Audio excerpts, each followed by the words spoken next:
दिलावा टूटला सोनी भोरा बाबूलोरा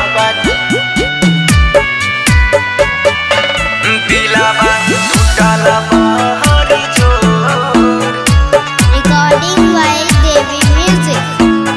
सोनी भोरा बाबूलोरा बजाई भी छोड़ के दिलावा टूटला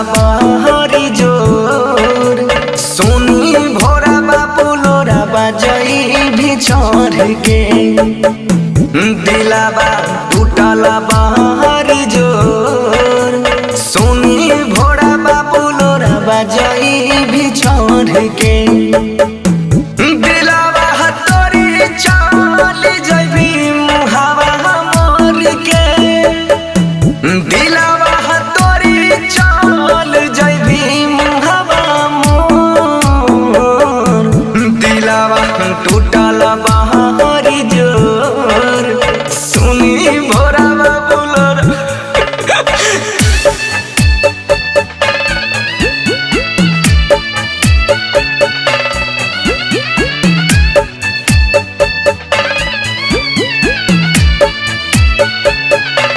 दिलावा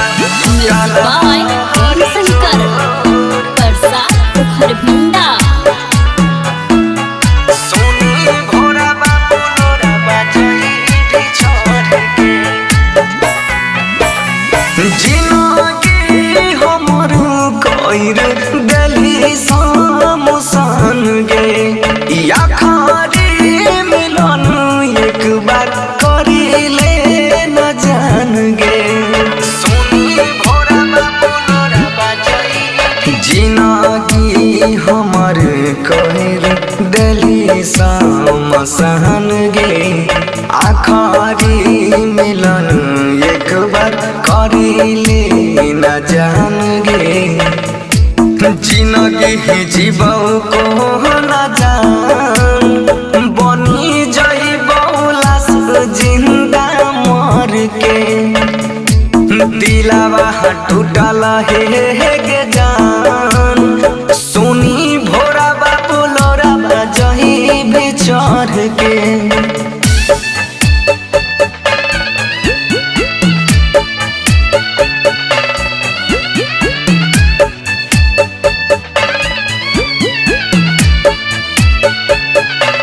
दिलावा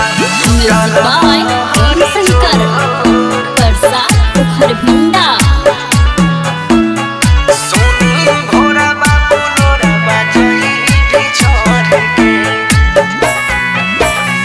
बराते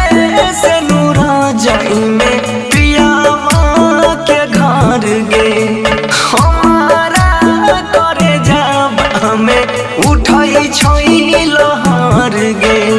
सोनी भोरा बाबूलोरा बजाई बराते से नूर जाई में पियावा के घर गे सुना के कर जाबा में उठई छैला हर गे बन सिंह कहई छहो गे जान मैंने जो ना पावा तोहर पर के जिनगी जीवो को न जान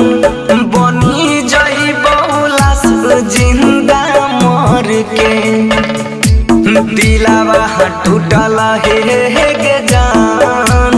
सोनी